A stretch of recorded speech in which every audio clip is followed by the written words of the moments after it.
जोहार सभी को।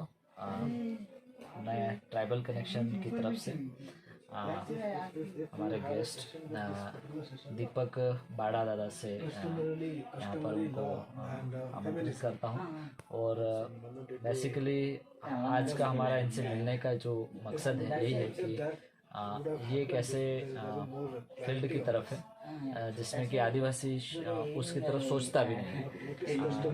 देखा जाए तो जनरली उसका एजुकेशन के बाद में कुछ ऐसा फील्ड होता है कि जो मेन फील्ड होता है और ये जो स्ट्रीम है वो पूरी तरह डिफरेंट है। तो मैं आपसे ये जानना चाहता हूँ कि आप एक फिल्म मेकिंग की तरफ हैं, तो उस फील्ड में आदिवासी जो कोई आदिवासी उस फील्ड की तरफ जाना चाहता है तो क्या उसको कितनी कठिनाई पेश करनी पड़ती है या वो कितना सक्सेसफुल हो पाता है उस फील्ड में, क्या उसको कितनी प्रॉब्लम्स झेलनी पड़ती है, तो क्या ये वास्तव में अगर उस फील्ड में जाए तो क्या सफल हो सकता है अपने मुद्दों को लेकर के, अपने पैशन को लेकर के।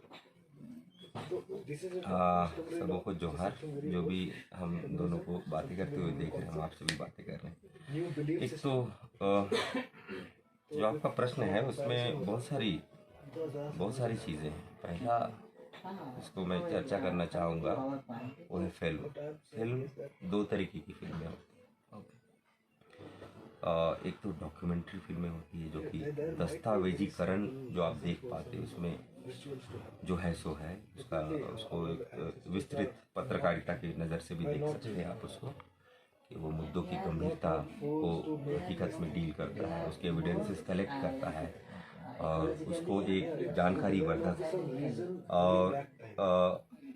और एक अगर आदिवासी बोले तो वो एक सामाजिक मकसद के लिए भी वो उस फिल्म को बनाता है। और दूसरे तरीके का फिल्म होता है मनोरंजन का फिल्म। लेकिन मनोरंजन या फिर डॉक्यूमेंट्री, दोनों ही विधाएं हम आदिवासियों को समझना होगा इंफॉर्मेशन बांटने का जरिया है। समझ रहे हैं मेरी बात? बिल्कुल। आप अमिताभ बच्चन से पूछवाते हैं राजा दशरथ के कितनी बेटी थी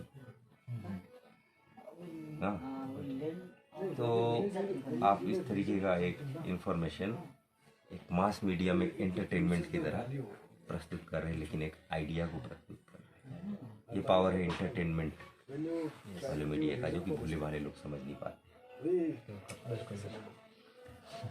और दूसरे तरीके का जो हकीकत वाला मीडिया है वो समुदाय को ताकत देता है, उसको एक करता है और उसके लिए जो संविधान तो गारंटी देता है और जिस ओर हम बढ़ना चाहते हैं देश के रूप में, वो है न्याय, बराबरी, है ना, आज़ादी, आगे बढ़ने की आज़ादी, आपस में बंधुत्व, ऐसी सिनेमा जिसकी गहराई, ऐसी गहराई को आप देखोगे कि विश्व में अलग अलग कम्युनिटी एक से एक सिनेमा जो उस कम्युनिटी की अगर तकलीफ़ों को या उस कम्युनिटी की कहानियों को या उस कम्युनिटी की खूबसूरती को बताती हो, वो चाहे वो सांस्कृतिक रूप से या इंफॉर्मेशन के रूप से आने वाली नस्लों के ऊपर छाप छोड़ती है। जो मौजूदा नस्ल है उसके ऊपर तो छाप छोड़ती है। तो दोनों ही तरीके आपके समुदाय को एक्सप्रेस करने के और आपके समुदाय के मूल्यों को एक्सप्रेस करने के साधन हैं हमारे के लिए, ये समझते। तो ये जो पहले तरीके की जो फिल्म है जिसको हम बोलते हैं डॉक्यूमेंट्री फिल्म, उस फिल्म के ऊपर मैं काम करता हूँ। शुरुआत मैंने की उसके तकनीकी रूप पढ़ाई करके, फिर उसको आदिवासी जो हमारा अपना कल्चर है उसमें जो आंदोलन हुए उनके साथ उनको डॉक्यूमेंट करने से शुरुआत की, उसको कम से कम पेश करने से शुरुआत की। फिल्म एक व्यक्ति का चीज़ नहीं है, वो कई एक समूह का चीज़ है। एक समूह मिल करके फिल्म बनाता है। तो पहला वाला मैं करता हूँ और समुदाय के मुद्दों के ऊपर मैं काम करता रहा हूँ। कम से कम 15 से 18 साल तो हो ही गए होंगे। और इस बीच इन फिल्मों को बनाते हुए मैंने बहुत चीज़ें जो मैं जाकर के नहीं देख सकता था, वो एविडेंसेस के रूप में मेरे पास आते थे और फिल्मों को बनाता था। इस तरीके से समुदाय के प्रति मेरे मन में एक कर्तव्य और करुणा और प्रेम, वो सारी चीज़ें आप बोलिए, वो भाव आया। उससे पहले मैं एक कोलियरी में एक कोलफील्ड में जो काम करने वाला व्यक्ति, मेरा पिताजी, उनके साथ मैं कॉलोनी में रहता था। और कॉलोनीज तो उसमें पॉपुलेशन मिक्स्ड होते हैं, कई जगह के लोग होते हैं, तो वो अलग है। तो पढ़ाई वगैरह करने के बाद में इसको समझना शुरू किया। इसको 18 साल लगभग फिल्मों को कई तरीके से, जैसे शुरुआत मैंने एडिटिंग से चालू की, एडिटिंग के साथ साथ फिर आगे थोड़ा डायरेक्शन करना, फिर लगभग 2011 आसपास में सामुदायिक मीडिया, जिसको मतलब हम बोल सकते हैं कि गांव के लोगों को कैसे जर्नलिस्ट बना सके ताकि ग्राम सभाओं को पावर मिल सके। और जो लोकल लोग हैं, जो हमारे आदिवासी, खास करके आदिवासी समुदाय, उनके जो इश्यूज़ हैं, जो रोज़ाना के इश्यूज़ हैं, जैसे कि पेंशन राशि और छोटी तकलीफ़ें और बड़ी से बड़ी तकलीफ़ें, जैसे कि विस्थापन, पुलिसिया अत्याचार और कई तरीके के मुद्दे। इसके लिए हमारे समुदाय के लोगों को मैंने एक बड़ी टीम के साथ उसको करने की कोशिश की। किया भी हम लगभग उसको संताल और हो और उरांव, मुंडा, खड़िया और भी कई 32 जनजातियाँ हैं, लेकिन उनमें से कम 18 जनजातियों के उनके ग्राम की तरफ से एक कम्युनिटी करस्पॉन्डेंट तरीके से तैयार कर सके, और जो लोग वीडियो में अपने प्रॉब्लम डालते थे और उसका सॉल्यूशन इंटरनेट के माध्यम से जो ऐसे लोग जो उस मुद्दों पर बदलाव ला सकते हैं, उनको दिखा करके प्रशासन के सामने वो सबूत पेश करके, वो बयान पेश करके, उन सारी चीज़ों पे एक पक्ष रखने का, मीडिया और इन्फॉर्मेशन के तौर पे एक वो काम करने का, उस पर हमने, जिसको बोलते हैं सामुदायिक पत्रकारिता, खास करके आदिवासी के लिए, उसके मैंने झारखंड में लीड किया। और पिछले जब से कोरोना हुआ है तब से मैं स्टेट के साथ मिलकर के क्राइसिस से जूझ रहा हूँ। मैं एक बड़े स्टेट में सिविल सोसाइटी है, जिसमें NGOs है, राइटर्स है, थिंकर्स है, फिलोसफर्स है, वकील लोगों का ऑर्गेनाइजेशन है, उन लोगों के साथ मिलकर के झारखंड रांची में मैं समुदाय के लिए काम करने की कोशिश करता हूँ। और मतलब अब तो चल ही रहा है, ये तो न रुकने वाली लड़ाई है, और इसमें थकना नहीं है, खास करके हमारे लोगों को। आपको शुरुआत में काफ़ी दिक्कतें भी हुई होगी इस क्षेत्र में, और कैसे मतलब सोचा, कैसे आपने मतलब इस फील्ड को क्यों चुना, मतलब अपने प्रोफेशन को लेकर? हाँ, शुरुआत तो पैसे कमाने ही मकसद था।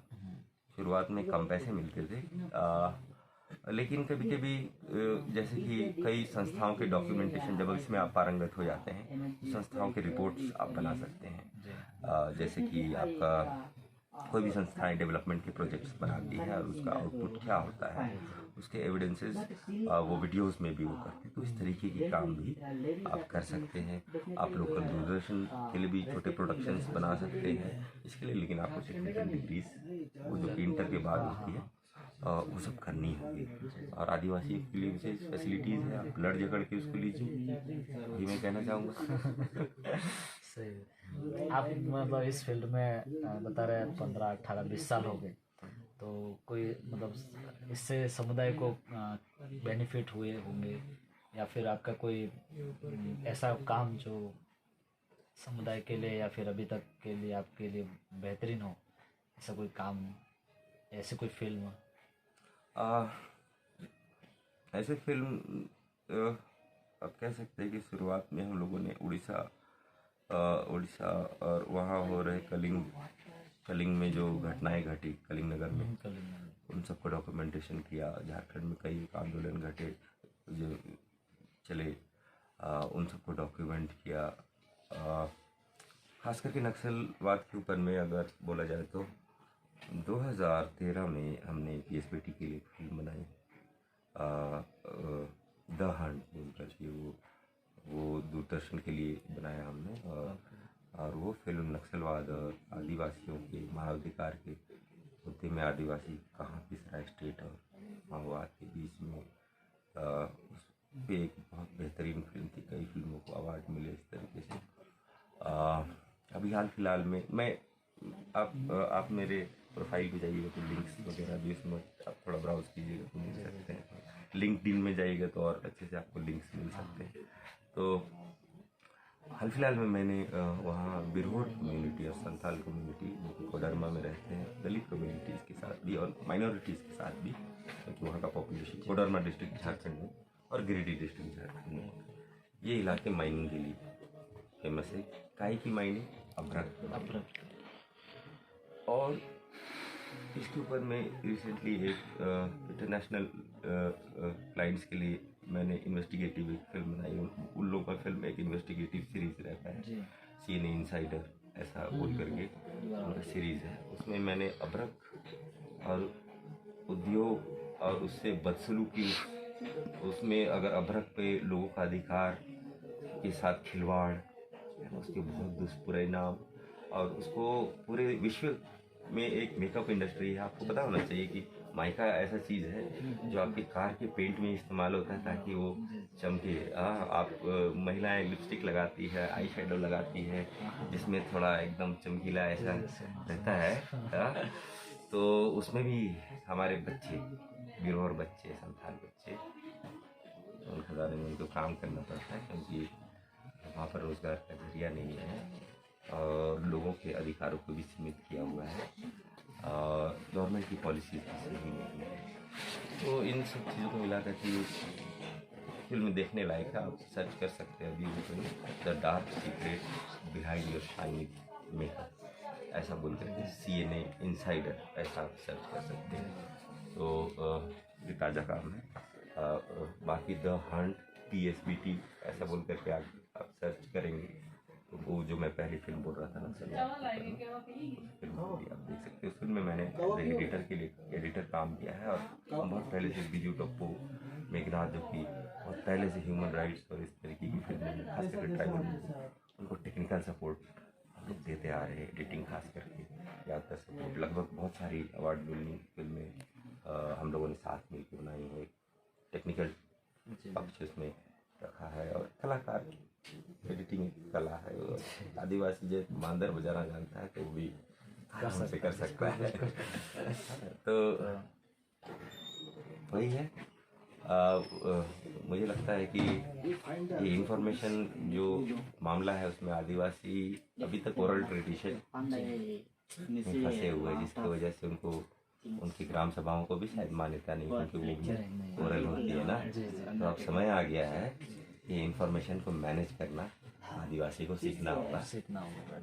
आदिवासी को वो हर कुछ करना होगा, है ना, ताकि वो अपने अस्तित्व, अपनी पहचान, अपने हक, है ना, अपना मर्द, हर चीज़ को मजबूती से। थैंक यू दादा।